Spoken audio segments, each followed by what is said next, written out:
Nisy kosa ny fanambarana izay natao ny fiombonan-be ny mpiasa-panjakana eto Madagasikara sy ireo sindika miarady aminy tamin'ny ity androany ity tao anatin'izay moa no nilazan'izy ireo fa nirotsaka anaramasy ny fizotry ny fifidianana mialoha mandritra ary aoriana ny fifidianana izy ireo.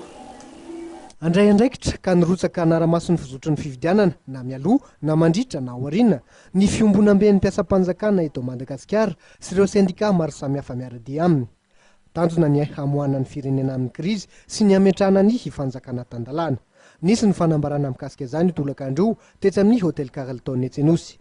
Amin'ny maha-olom-pirenena sy amin'ny mahavondron-kerenena dia andray anjara amin'ny fanaraha-maso ny fifidianana izahay mba hamaranana izao krizy mampijaly antsika manakavy izao.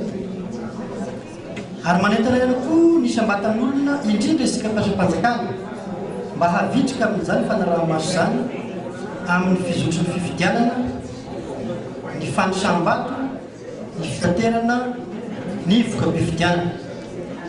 Miantso ireo namana mpiara-miasa isan'ny sokajiny sy isan'ny ambaratongany mba hitazona ny marina, tsy hitanila sy tsy hanaiky ny faneriterana samihafa fa hanaza kosa ny safidim-bahoaka.